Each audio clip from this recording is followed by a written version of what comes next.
Hello and welcome to another short training video. This is Gareth C. Thomas, your East London District Treasurer, and I'm going to talk about choosing an accounting period. For new treasurers, it's often difficult to know what accounting period you should use, so let's go through some of the pros and cons of choosing an accounting period and when there may be a time for you to consider actually changing your existing accounting period if you've already been accounting for your group for some period of time. So let's talk first about what kind of accounting periods there are. Well, the standard ones are there's a financial year and we have a calendar year. And recently I was introduced to the fact that some people thought that they could use an academic, not an but an academic year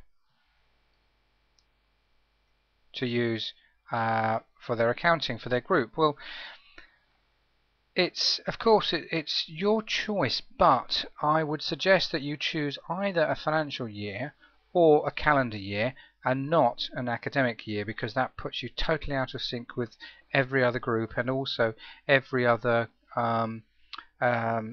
body that accounts. You know, companies account normally for the financial years, others do it for the calendar year, or they account for the period when their company was first set up. So, you know, when the company, if it was set up in February, they would count from Feb 1 to Jan 31.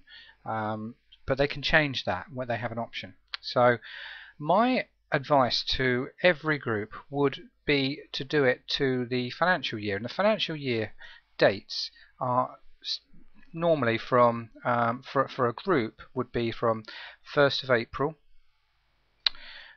to the 31st of March each year.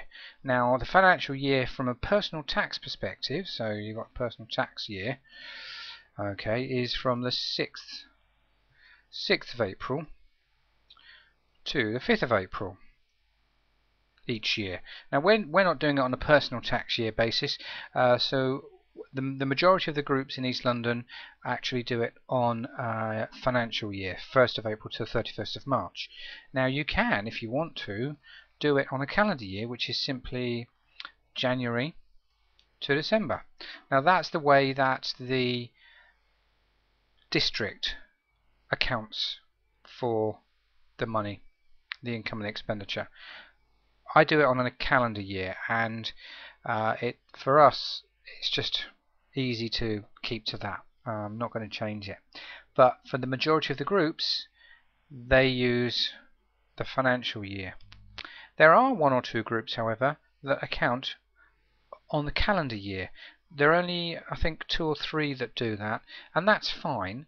But the reason I would suggest, if you're either starting a group and looking to set an accounting period, to use the financial year, is because when you claim that wonderful gift aid, then you will be using the HMRC period, which is 1st of April to 31st of March.